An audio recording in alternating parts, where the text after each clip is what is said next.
rintangan-rintangan sekitaran. Catat itu baik-baik. Anda kedudukan biasa, naik luar biasa, maka hambatannya itu akan semakin meningkat, tidak sama dengan sebelumnya. Anda orang kecil, diuji dengan ujian kecil. Anda orang menengah, diuji dengan ujian menengah. Anda kedudukan yang tinggi, maka akan diuji dengan kedudukan yang lebih tinggi lagi. Allah tidak akan menguji dedaunan dengan angin yang menerpa akar. Pasti berbeda. Karena angin ketika kedudukan semakin tinggi, maka angin semakin kencang akan menerjangnya. Yuk kita turunkan jenis ujiannya bisa 3. Bismillah. Tenang aja Mas ya. Antum lihat aja, tulis ya. Nah, biar saya hapus. Insyaallah. Perhatikan baik-baik sini. Kedudukan bersanding dengan ujian. Kalau rumus fisikanya F berbanding lurus dengan P. Gaya berbanding lurus dengan tekanan. Jadi kalau antum misalnya rumus asalnya F1 sama dengan F2, gaya gerak sama dengan gaya torong. Kalau dikembangkan ke sini, tenaga kecil begini, maka yang bunyi kecil. Kalau besar, semakin besar lagi. Nah, memahami rumus ini F sama dengan P. F berbanding lurus dengan tekanan. Ada gaya tekanan juga yang cukup kuat. Ketika antum pukul kencang, suara kencang. Tapi ini lebih sakit kan? Tekanannya lebih kuat. Itu agak berbeda. Itu dalam persepsi positif. Dalam persepsi negatif juga bisa. Gaya berbanding lurus dengan tekanan. Semakin orang banyak gaya, semakin tertekan hidupnya. Tanya.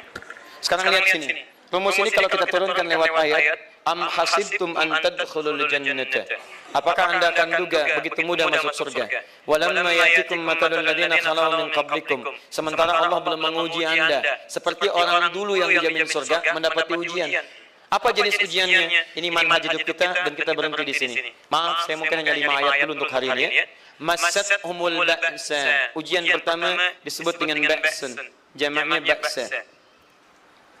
Ba'sa. Ini masih ringan.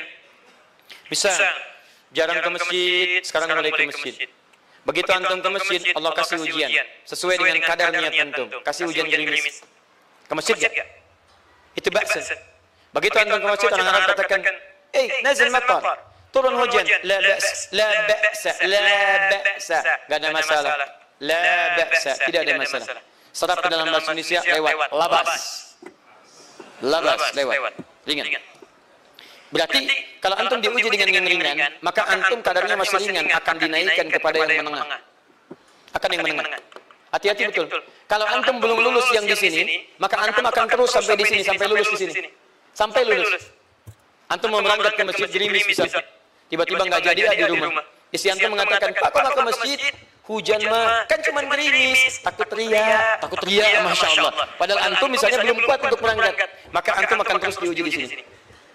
Lihat rumusnya, Quran surah kedua ayat 286. La yukallifullahu nafsan illa, Allah tidak akan pernah menguji seorang hamba di luar kadar kemampuannya. Jadi kalau antum masih ujian yang ringan, antum diberikan yang ringan.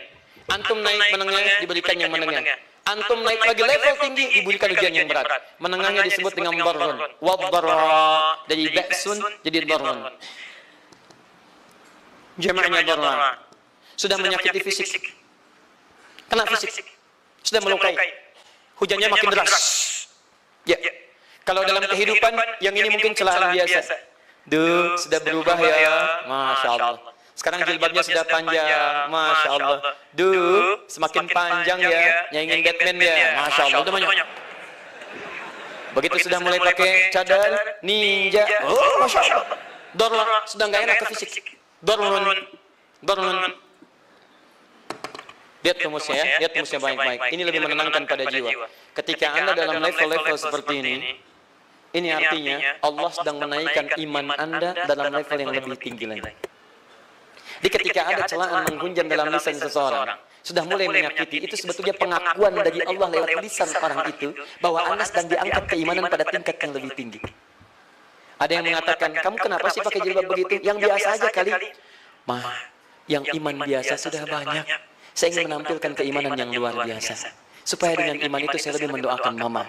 Saya menampakkan amalan-amalan. Mudah-mudahan pahalanya bisa buat mama. Masuk dengan bahasa yang baik. Masya Allah. Jadi kalau antum bisa melawan hal-hal demikian dengan bahasa yang indah, itu nyaman kepada jiwa. Kadang-kadang ada kalimat-kalimat yang tidak perlu pakai dalil, teman-teman sekalian. Kembalikan ke sini. Terakhir, wazulzilu zilzal. Zulzilu. zilzal, gempa, goyang. Dia ada ujian yang bisa menggoyangkan diri kita, membuat gempa hati kita. Antum sudah nggak kuat, kadang-kadang di jalan sempoyongan, padahal nggak ada gempa di luar, cuman hati kita kayak kena goncangan. Diserang sana, serang sini, nggak bisa tidur, nggak bisa makan, tawarin ini susah, itu susah. Wazulzilu. Bahkan hatta yaqula Rasulullah walladzina amanu ma'ahu mata nasrullah. Sampai-sampai Rasul SAW, bahkan orang-orang beriman, bahkan yang setelahnya bisa mengatakan kapan ini berakhir. Akan tiba masa Anda mengalami satu situasi sampai Anda mengatakan kapan berakhirnya yang seperti ini. Serang. Perhatikan, jika Anda berada pada level ini, saya ucapkan selamat kepada Anda. Karena Anda akan diangkat pada kedudukan yang tertinggi di antara sekian ujian yang ada. Zilzal. Artinya Allah akan naikkan Anda pada derajat yang tinggi. Karena hukum ujian tadi, la yukallifullahu nafsan illa wus'aha. Allah nggak akan menguji seorang hamba di luar batas kemampuannya. Jadi kalau Anda sudah dipandang oleh Allah siap menerima yang ini, maka Anda akan diberikan zilzal. Kalau Anda nggak mampu, Anda hanya akan diberikan dharra atau ba'sun. Dimohon maaf kalau di antara jamaah yang hadir saat ini, Anda merasa sedang punya masalah yang berat, membuat hati Anda goyah, saya ucapkan pada Anda, dari sekian hamba Allah yang ada di muka bumi, cuman Anda yang diberikan itu. Artinya Allah akan mengangkat derajat Anda. Ayo bahagia. Dan yakin nggak, bukan orang lain yang dititipkan, Anda yang diberikan. Allah percaya pada Anda, kenapa Anda tidak yakin? Bukan orang lain. Jadi mustahil Allah memberikan ujian berat kalau Anda nggak sanggup. Karena cuma Anda yang sanggup, Anda yang dikasih. Makanya jangan mengeluh. Jangan katakan, ya Allah, kenapa saya? Why? Kata Allah, why not? Kamu yang bisa. Yang lain tidak. Dan tanpa harus Anda menuliskan status. Memang cuma saya yang sanggup. Oh, Masya Allah. Gak usah. Sadari.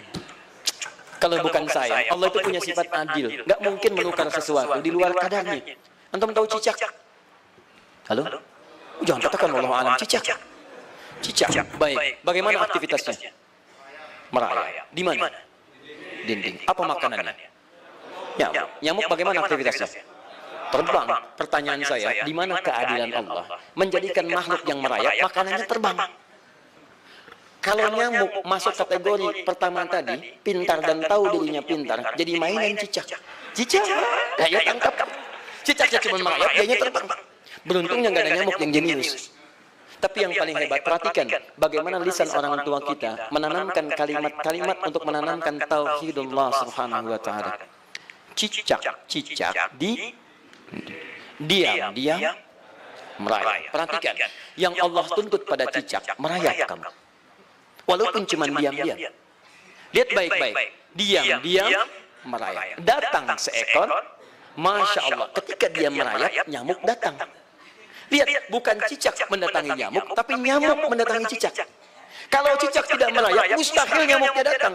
Allah hanya tunjukkan kamu merayap ya, nyamuk datang. Sekalipun dia merayap, cuma diam-diam, nyamuknya datang. Jadi hukum Allah itu kalau dipatuhi, nikmat kehidupan. Cicak gak merayap, nyamuk gak datang. Cicak merayap, nyamuk datang. Datang seekor nyamuk. Setelah itu, silakan. Jadi kalau kita teman-teman ikuti hukum Allah, mau berat, alhamdulillah. Mau ringan, alhamdulillah. Ya mau sedang, alhamdulillah. Begitu diangkat, artinya ada pengakuan dari Allah, iman kita akan diangkat. Cuman bahasa Nabi Yakub alaihissalam kepada Yusuf alaihissalam mesti ada persiapan dalam mengatasi itu semua. Tidak cukup hanya mendiamkan saja. Maka kata Nabi Yakub, jangan kisahkan dulu. Bikin dulu pemetaan-pemetaan untuk mudah mengatasi itu semua. Ini poinnya. Anda harus punya rencana. Maka Nabi Yakub menyiapkan. Bekali dulu ini, siapkan itu. Kalau ambil ke aspek teori untuk kita sekarang, tafsir dari ini, untuk menyelesaikan solusi di Quran surah kedua ayat 214 tadi, maka jawabannya ada di Quran surah ketiga, ayat 142, paling kiri sebelah atas. Jadi kanan sebelah bawah, ini kiri sebelah atas. Dan awal ayatnya dibuka dengan kalimat yang sama. Perhatikan, Al-Baqarah ayat 214 kalimatnya menggunakan am hasibtum an tadkhulul jannah. Ali Imran 142 am hasibtum an tadkhulul jannah. Yang Al-Baqarah itu ujiannya, walamma ya'tikum mathalul ladzina khalau min qablikum massatuhumul ba'sa wad-dharra wazulzilu. Yang Ali Imran itu solusinya. Am hasibtum an tadkhulul jannata walamma ya'lamillahu alladzina jahadu minkum wa ya'lamas sabirin. Saya tutup sampai sini dulu. Teman-teman perhatikan, walamma, sedangkan Allah ya'lamillahu alladhina jahadu minkum, belum melihat kesungguhan Anda untuk mengatasi berbagai persoalan kehidupan itu.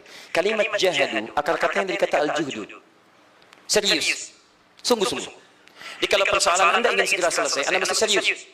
Hei yang sedang kuliah, kalau mau cepat selesai kuliahnya, serius belajarnya, pahami dengan baik. Kalau Anda nggak pernah serius, bagaimana bisa menyelesaikan pelajaran dengan baik? Hei yang sedang berumah tangga, kalau ingin baik rumah tangganya, serius dalam berumah tangga. Keluarkan hukum-hukum Allah, terapkan dalam kehidupan rumah tangga. Anda akan mendapatkan manfaatnya. Hei yang sedang berbisnis, serius dengan pekerjaan. Karena hanya orang serius yang bisa menghasilkan kekayaan-kekayaan yang terbaik. Serius dalam ibadah, karena ibadah melahirkan keberkahan dengan kekayaan yang Anda dapatkan dari titipan Allah Subhanahu wa Ta'ala. Ayo serius. Al-juhdu dibagi 3 bagian. 1, serius dalam merencanakan, disebut ijtihad namanya. Bikin rencana. Bisa, maaf, tadi dalam keluarga, kalau diambil kedudukan Yusuf alaihissalam, antum tempatkan itu pada porsi pertama sebagai target. Bisa. Yusuf diberikan kedudukan oleh Allah. Bagaimana anak saya punya kedudukan walaupun tidak sama dengan Yusuf alaihissalam? Cari, rencanakan, buat pemetaan. Di masa depan anak saya mesti punya kedudukan. Apa? Kalau dalam kedokteran, kedudukan dokter yang terbaik. Kalau dalam bisnis, pengusaha yang terbaik. Misal, kalau dalam pemerintahan, jangan tanggung-tanggung, jadi presiden, jadi itu. Anda turunkan kemudian pendidikannya dari situ. Ijtihad direncanakan. Masuknya lewat sini, lewat sini, lewat sini, lewat sini. Seperti kemudian, maaf, Hannah dengan Imran, rahimahumullah, merencanakan hasil yang terbaik untuk Maryam, bahkan sejak dalam kandungan. Quran surah ketiga Ali Imran dari ayat 35 sampai 37, paling kiri pertengahan sampai bawah. Idh qalat imra'atu Imran rabbi inni nazartu, bahkan nazartu ma fi batni muharrara, saya bernadar anak saya yang lahir ini akan punya kedudukan dekat dengan Allah Subhanahu wa Ta'ala. Di sejak bayi direncanakan mau jadi apa. Setelah itu apa? Jihad. Jihad itu kesungguhan dalam mempraktekkan, mengaktualisasikan konsep yang sudah dibuat. Jangan sampai cuma berdoa, tapi doanya tidak disandingkan dengan ikhtiar, nggak nyambung. Makanya ketika lahir ada jihad, jihad dengan doa. Falamma wada'at saqalat rabbi inni wada'tuha untha, ayat 36-nya. Wallahu a'lamu bima wada'at wa laysa dzakaru kal untha. Lihat, wa inni sammaituha Maryam wa inni u'idhuha bika wa dzurriyyataha minasyaitonir rajim. Doa. Setelah berdoa apa? Teruskan. Bagian akhirnya ayat 37-nya. Maaf teman-teman, tidak cukup dengan doa. Karena Maryam masih dekat dengan Allah, punya kedudukan, dia mesti dirawat oleh orang yang paling soleh. Cari Nabi Zakaria, orang soleh. Mesti merawat. Tempatnya masih netral dari keburukan, bikin mihrab. Jadi tempat dibuatkan, orang soleh merawat, doa dipanjatkan, doa berbanding lurus dengan ikhtiar. Apa yang terjadi? Ayat 37-nya. Fataqabbalaha rabbuha biqabulin hasanin wa ambataha nabatan hasanan. Maka Allah Subhanahu wa Ta'ala menerima usaha orang tua ini. Doanya diterima, ikhtiarnya diterima. Jadi kalau antum mengambil ayat tadi, diterapkan dalam kehidupan, rencanakan teman-teman sekalian. Anak mau sekolah di mana? Mau jadi apa? Turunkan ke bawahnya. Oh, dia mau jadi dokter, dokter yang hafal Quran, turunkan. Pendidikannya di sini, di sini, di sini, di sini sampai paling kecilnya. Siapa gurunya yang dekat dengan Allah? Sekolahnya yang menjauhkan dari hal-hal keburukan, sampai satpamnya soleh, securitynya soleh, koperasinya orang-orang soleh, gurunya orang-orang soleh. Hadirkan. Kalau ikhtiarnya sudah nyambung dengan doa, maka fataqabbalallah. Qabbalallah. Taqabbalaha rabbuha. Diterima Maryam, antum diterima. Di kadang-kadang yang nggak nyambung ini begini, doanya nggak nyambung dengan ikhtiar, itu masalahnya. Ya Allah mohon ya Rabb, jadikan anak saya rajin sholat, hafal Al-Quran, tapi ditempatkan di sekolah yang tidak pernah mengajarkan sholat, nggak nyambung. Ditempatkan di tempat yang tidak pernah mengajarkan Quran, tidak nyambung. Nggak ada kesamaan di situ. Maka Nabi Ya'qub alaihissalam memberikan gambaran kepada anak-anak, nah, kamu akan punya kedudukan begini. Hati-hati, setiap ada kedudukan akan ada rintangan. Kamu harus punya rencana untuk merencanakan solusi-solusi terbaik untuk itu. Kemudian yang terakhir, ini yang paling hebat, mujahadah. Perjuangan melawan emosi. Karena tidak sedikit tantangan itu, maaf, yang berat itu bukan menghadapi fisiknya, tapi menghadapi diri kita sendiri. Mau ke masjid, malas, itu yang susah dihadapi dibandingkan dengan hujan. Hujan ada payung, malas mau pakai apa? Maaf, menurun, semangat turun, malas datang, kecewa datang, pesimis datang, lawan, namanya mujahadah.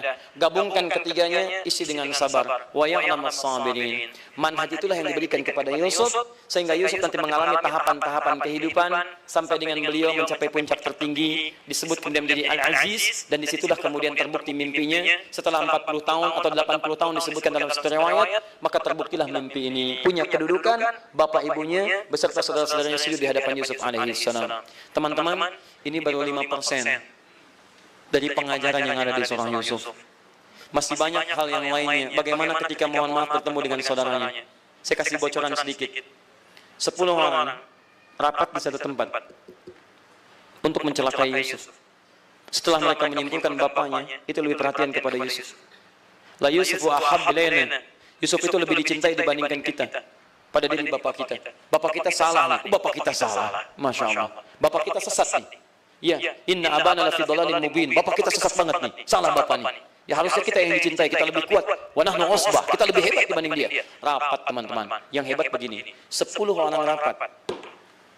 Diajukan usulan untuk membunuh Yusuf. Saya mau tanya pada antum, kalau 10 orang rapat, 9 mengusulkan A, 1 mengusulkan B, kira-kira yang diterima secara quorum 9 atau 1? 9. Ini bisa tertukar. Pembunuhan diusulkan, 9 orang condong. 1 orang mengusulkan, la taqtulu Yusuf, jangan bunuh Yusuf. Alqihi fi ghayabatil jubbi, yaltaqathu ba'd as-sayyah. Cukup lemparkan dia ke tempat gelap. Kemudian di tempat itu akan lewat para kafilah, dia diambil dan menjauh dari kita. Yang penting kan Yusufnya nggak ada, supaya dosa kita nggak berat-berat amat. Yusufnya ambil, itu kan tujuan kita. Lihat baik-baik. Biasanya setan kalau sedang melakukan sesuatu, itu nggak akan nanggung. Nodong bisa pembunuhan, lempar bisa perampokan. Tapi ini yang aneh, kenapa 9 orang yang untuk membunuh itu tiba-tiba belok menyepakati rencana yang pertama?